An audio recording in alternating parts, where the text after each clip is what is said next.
according to PMM, there are the following phases in a project lifecycle.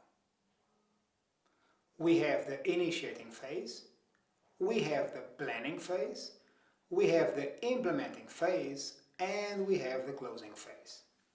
During each of these different phases, critical tasks take place.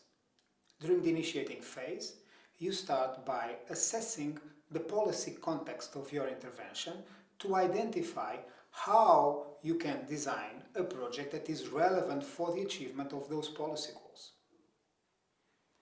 Then you identify and analyze all stakeholders, all individuals or group of individuals that will be affected by your project.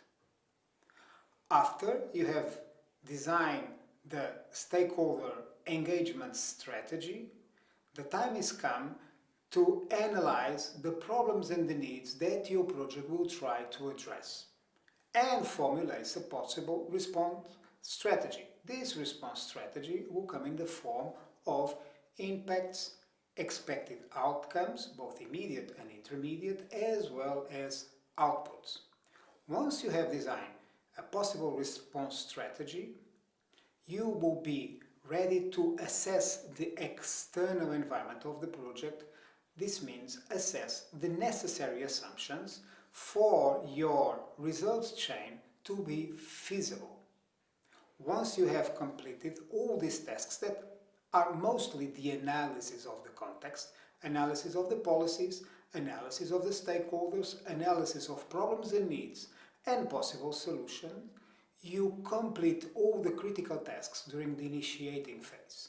You are ready to move to the next stage. During the next stage, you will do the planning of your project. You will plan the activities, and once you have the activities, you can start the budgeting exercise. You are putting a price tag and a time span into your project. Don't forget that you can only start the budgeting exercise once you have defined all your activities, and don't forget that you define production as well as support activities. Why you should only start the budgeting after you have designed all your activities? Because budgeting according to PMM is activity type. So you budget activity per activity, both support and production activities. Once you completed the planning stage of your project, you know what outputs you want to deliver, what immediate and intermediate outcomes you want to generate, and you know also what are the impacts of your project. And you know, through the planning, you know how much time you need and how much money it will be necessary. You have a full proposal.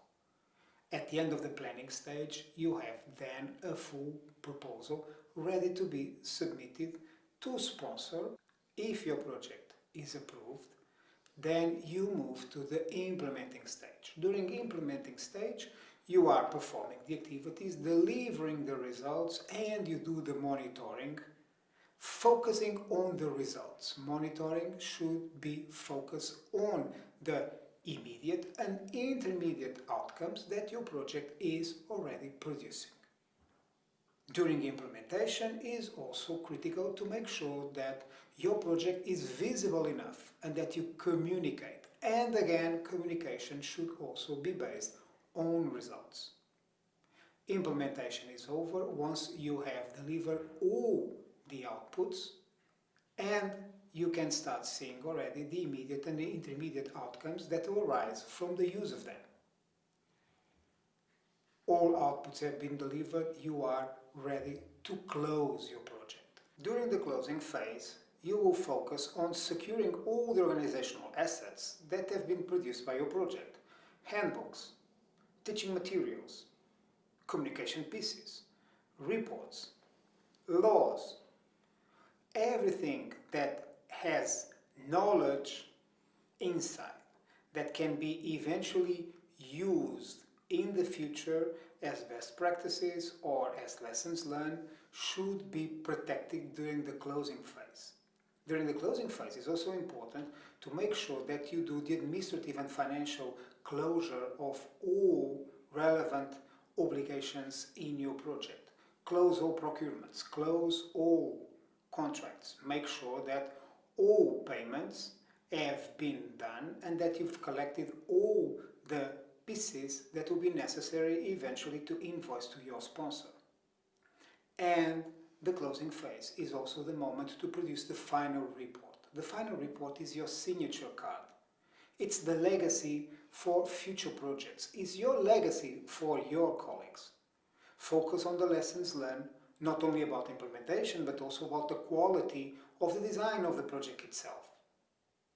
And make sure that the final report is also compliant with the requirements of your sponsor.